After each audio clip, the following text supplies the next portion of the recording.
So here we are, we're early spring in Brittany, France. Not in the shed today, we're in the veranda where we've got a nice bit of sunshine. What I'm doing today is I'm filling up some queen introduction cages with sugar paste or fondant, as you probably call it.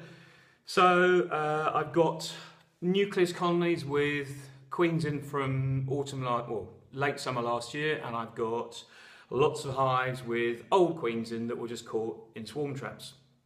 So what I'm trying to do is basically substitute my queens. So I've never done this before, so something I've got to learn, but I know from reading, Brother Adams, all that kind of stuff, Snellgrove, that one of the best ways to substitute queens is basically with a queen introduction cage. I know there's loads of methods. I'm going to get some of those push-in introduction cages that you can use on brood that's emerging. But I feel that that will probably work better if I've got queens that have been away from a colony for a while. Where at the moment I'm taking queens from a colony and directly substituting them to another colony. So really, I don't think there'll be any problem. I think they'll be accepted pretty quickly. They're both mature queens that I've been laying both through the winter, so I'm hoping that they'll be accepted and they'll just come out and carry on laying. So just run through these two types. I've got the JZBZ queen introduction cage, which I've never used before, and I've got this, what we'd call, I suppose, a butler cage, but this one is actually made by Nico. It's a modern copy. So what we do is your queen will go in here, in this part, and you pop out this little part here, the end. Okay, that little bit of plastic that you might leave in if you're sending the bees in transport. So talk a little bit about, I've got this Apifonda slab of sugar that I'm using, but the problem is it's a little bit soft now, and it's a little bit squidgy. So what I've got is I've got some ice, so you can see it's really sticky and gooey. It's too sticky and gooey. So what I've got some icing sugar here. I'm just going to roll it in a bit and make it a little bit firmer, because I don't want the bees to just empty the little feeder plug in about an hour. So I'm just going to hopefully slow them down a bit by adding a little bit of icing sugar. It's also a bit more pleasant when it's... so I know you can't see it, but I'm just mixing up a little bit of icing sugar and it's gone nice and dry now. There we are. Right, that'll do. So I'm just going to break off a bit. And there's my Nico, or my butler cage, with the end broken off there. Very important you break the end off, because if you don't, the queen and the bees can't get out or can't get in. So there you go. Push a big blob in there, make sure it's completely filled. And then all you do is you can just trim it off by just sliding that up. Okay, so when you come to put your queen in, obviously you slide it this way with clean fingers, because you obviously want to open and close it fairly quickly when you're putting your queen in, then your attendants. That's basically it. I'm going to do a few of these, and hopefully I'll do a little bit of video when I'm catching queens and introducing them. But the most important thing for me is I'm going to be able to write on the side of these cages which nuke my queen has come from, so I kind of know where to put things and what's going on. So there we go. Queen introduction cages. The same for the these little JZBZ. Basically you fill up the top plug like that with a good blob of sugar and you click it shut. Here we are. The nice thing about these is I personally think it's going to be easier to fill these with a queen, because you can put your finger over the end and you can put your worker bees in like that. Whereas with these butler cages, the problem is it's actually a little bit difficult to slide them open and close with one finger, because the hole here, the top where you put the beads in, is actually quite wide. So I'm hoping that these JZBZs will actually be a bit easier, because you've got one hole you can cover over with your finger, and you're not trying to cover a whole top section if you're putting bees into there. Anyway, we shall see. I've used this one before, works really well. I was chatting to a beekeeper the other week who's a professional, and he says not to hang this from the hook, but to actually push it on its side, and it actually slows the bees down in emptying the sugar at the end, and obviously subsequently releasing the queen. So these look just as good, but the thing I like about this is the queen in the JZBZ has a little place to hide if she's a bit nervous, but also the holes between the grills seem to be absolutely bigger. So I think there'll be more interaction, whereas these here, I don't think there's much interaction with the butler cage, but we shall see. They're all little things that I'm sure everyone has their own preferences about, but I'm going to try the two and see which one works the best anyway.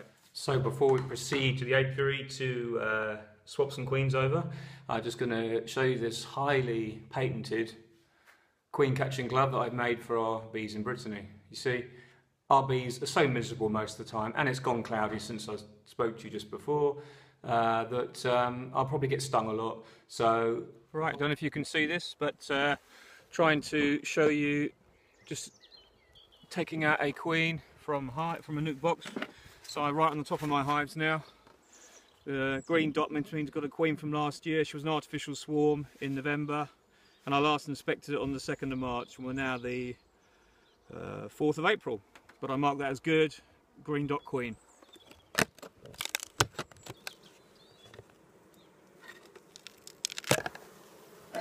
Wow, nice strong colonies. You can see that. So I'm checking the lid first. Check we got no queen on the lid. No, she's not on there. So that means we can just put that in front. Right, they've been built up really well, and considering I substituted a frame, I don't want to give them too much smoke because I don't want them to, want the queen to rush or somewhere else if possible. Right, make a little bit of room there. Let's get this frame out. I know this is going to be the smallest. Let's see if they start building this out yet. This was substituted a month ago. And my word, look at that. That's a frame built up already. And there's even eggs in it, look at that. Absolutely fantastic. So I know I've got a good queen here. See if I can find her though. Anyway, she's not on this side. Well, I'm surprised they built that up so quickly, but there you go. That shows what happens when you have a good queen that's got everyone working well. So let's have a little look in here. These bees were actually mated at a place near where I work, and they're mated with amongst apiaries of buckfast queens. So there's every chance that these bees may have had some characteristics of docility, and they're looking fairly good actually. Well, look at that. That's a bit of a lousy queen, isn't it? We've even got some drone brood coming in here now. Don't know if you can see that, but a drone, which means that this colony is getting ready towards the swarming stage. So I'm looking for the queen. It's not on that sheet, but at the far side of the colony. What a lovely hive. Ow! Here we are, the first sting. Need time to put the gloves on.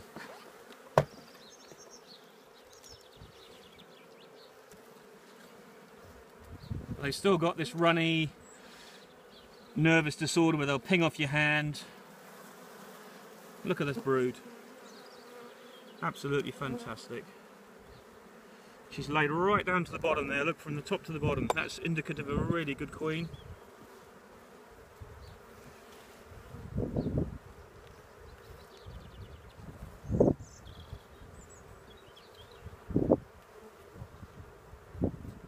These are doing really well, really well.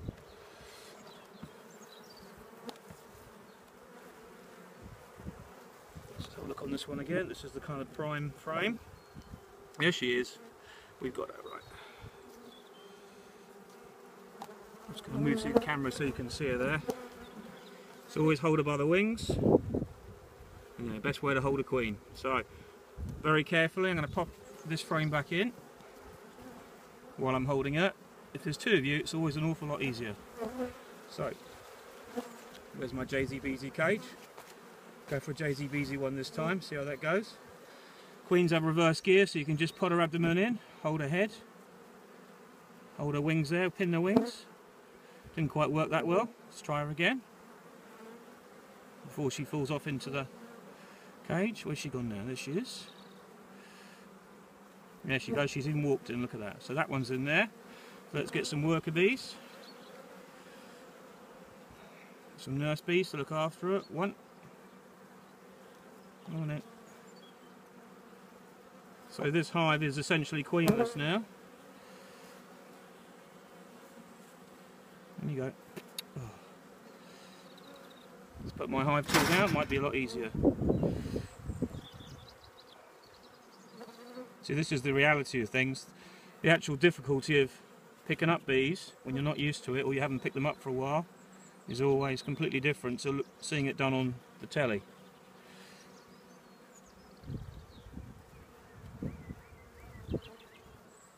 Come on, you. It's funny they don't want to know me the minute I try and pick them up. There you go, in you go.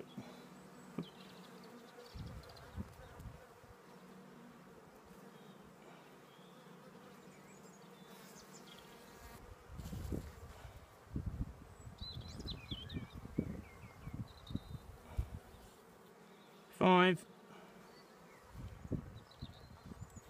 6, 7,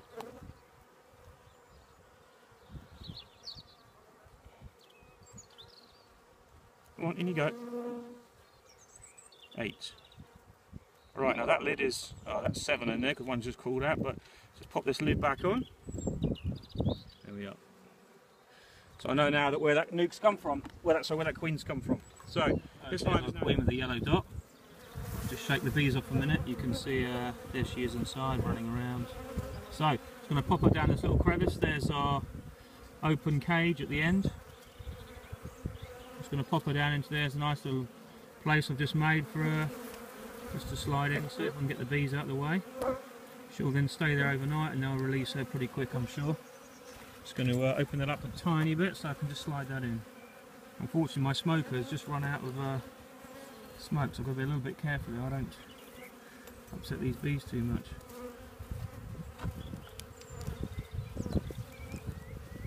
Let's pop that in there. There we go. So they now have a new queen. And the good thing is, my thinking of this is that the colony was strong, very strong, before I substituted this queen. It's been substituted with an old queen that was obviously successful anyway, so they should take to her fairly quickly. But if they don't, the colony is very strong and they've got plenty of eggs to raise a new one if the need be. So we're now in the 4th of April. By the time they raise a new queen, that's 21 days from egg to the queen emerging, so we're looking at nearly the beginning of May before we need to think about mating. So it's a good risk to do now, I feel. And that's what we've got to think about, really. So that's her in there. The lid can go back on. That will still be one of my production colonies, my nucleus production colonies for brood and eggs, and bees, sorry. So now I'm going to show you what I've just introduced here. Here we've got the recipient of the new queen, and I put the JZBZ cage just in the top here. I don't know if you can see it. Where's it gone? Here we are. Just move these bees. There we are. There it is. They're already starting to eat the. So I run out of smoke, so I can't move them out of the way. But there you go. You can see they've already started to eat their way through that, and they've got a nice new queen now. Saying that, this colony is already looking pretty good, and that's with a very old queen in. So anyway, there's a bit of an update. So I've transferred a queen from my nukes into a hive that had an old queen, and the old queen's now gone into my nucleus colony. In years to come, or in months to come, I will hopefully have all new queens in all my hives. At the moment, I'm just starting to requeen all my old hives that were stocked with wild queens from swarm traps. But anyway, there you go. Bit of interest, and now I'm going to get to work and do the others. Hope you enjoyed the video. Bye.